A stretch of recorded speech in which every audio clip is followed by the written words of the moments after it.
उत्तर प्रदेश में एक जिला है, एक संत के नाम, भगवान शंकर के अवतार के रूप में जिन्हें पूजा गया, श्री मच्छेंद्रनाथ।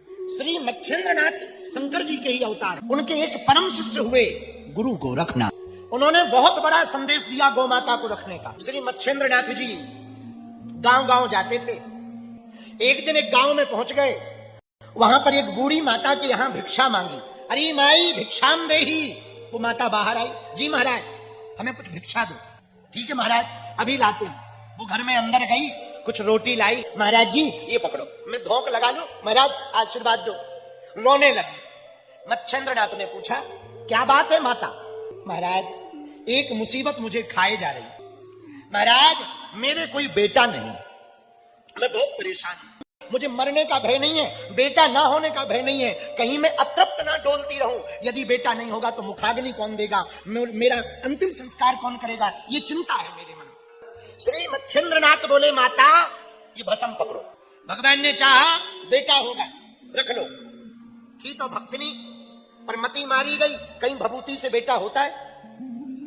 बुद्धि लगाने वाले ऐसे ही होते हैं। कुछ लोग कहते हैं कहीं कथा सुनने से भला होता है।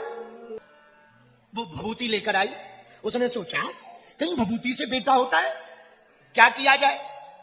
तुरंत उसने भभूति ली और पीछे जहां गोबर डालती थी ना वहां डाल दी और काम में लग गई। 10-12 साल हो गए। 12 साल बाद महात्मा आए। कौन?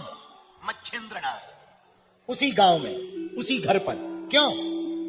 इसलिए आए जो भभूति दी थी, आशीर्वाद दिया था, उससे बेटा तो हुआ होगा, लेकिन जरा चेक कर लें वो बेटा कितना बड़ा है, कैसा है, ठीक है कि नहीं।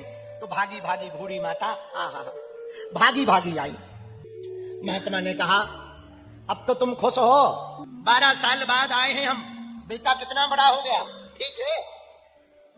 बूढ़ी मैया बोली महाराज हमारे तो कोई बेटा नहीं हुआ। अरे जो हमने भभूति दी थी वो खाई? महाराज क्षमा करो हमने खाई नहीं है, अपने गोबर जहां थापते हैं वहां फेंक दी, हमारे मन में अशुद्धता आ गई थी, हमें क्षमा करो। महात्मा बोले बाबरी पागल है क्या? जो भभूति दी वो कोई साधारण भस्म नहीं है, उससे बेटा होता ही होता। एक बात बताओ तुमने वो भभूति डाली कहां? बोले महाराज घर के पीछे में। चलो हमें जगह दिखाओ। वो भभूति विफल नहीं हो सकती। और जैसे ही गोबर के पास ले गई जहां पर गोबर थापती थी, महात्मा मच्छेंद्रनाथ ने अपना डंडा लेकर के पुकारा अलाप निरंजन, आदेश आदेश आदेश। कौन है यहां? तो गोबर के नीचे से आवाज आई गुरुदेव की जय हो। और उन्होंने गोबर पर डंडा मारा, खड़ा हो जा बालक।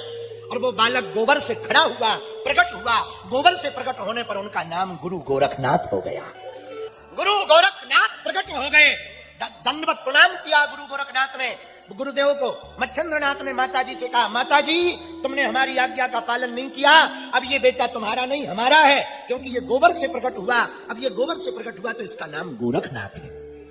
श्री मच्छेंद्रनाथ इन्होंने अपने शिष्य गुरु गोरखनाथ को आज्ञा दी जाओ पूरे देश भर में गौ माता के लिए अलख जगाओ। तो पता है एक ये कारण है इनका नाम गोरखनाथ का। दूसरा कारण है उनके नाम में एक अद्भुत संदेश छिपा। पूछो क्या? गोरख, इसीलिए इनका नाम पड़ गया गोरखनाथ।